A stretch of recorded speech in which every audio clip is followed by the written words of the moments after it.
Israel Iran विवाद के बीच Israel का बड़ा बयान सामने आया है। इसराइल के सेना प्रमुख ने सोमवार को कहा कि उनका देश पिछले हफ्ते हुए ईरान के हमले का जवाब देगा। हालांकि उन्होंने ये नहीं बताया कि इसराइल ऐसा कब और कैसे करेगा। इसराइल के सैन्य प्रमुख हर्जी हलेवी ने बताया कि इसराइल अपने अगले कदमों पर विचार कर रहा है, लेकिन ये तय है कि ईरान के हमले का जवाब दिया जाएगा। चलिए अब आपको पिछले कुछ वक्त की उन घटनाओं से रूबरू करा देते हैं जिनकी वजह से ईरान और इसराइल के बीच सीधे युद्ध की नौबत आ गई।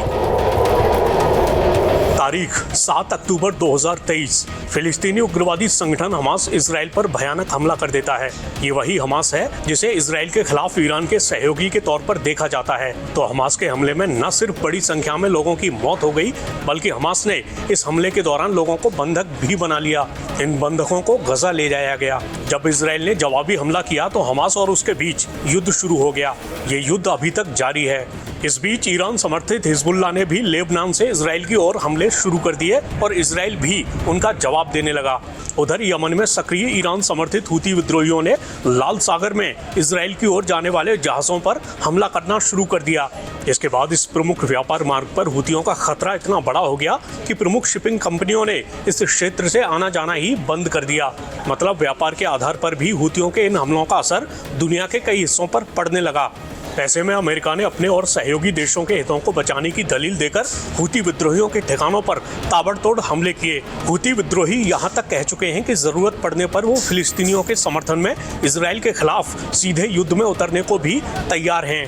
ये सब चल ही रहा था कि इसी बीच पिछले दिनों सीरिया में ईरान के वाणिज्य दूतावास पर हमला हो जाता है।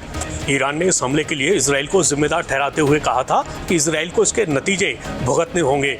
फिर शनिवार रविवार की दरमियानी रात ईरान ने इसराइल पर सीधे तौर पर हमला कर दिया।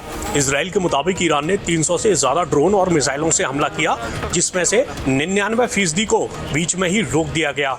अब ईरान और इसराइल के बीच सीधा युद्ध छिड़ने की आशंका काफी बढ़ गई है। इसराइल कह चुका है कि वो उस तरीके और समय पर इसकी कीमत वसूल करेगा जो उसके लिए उपयुक्त होगा।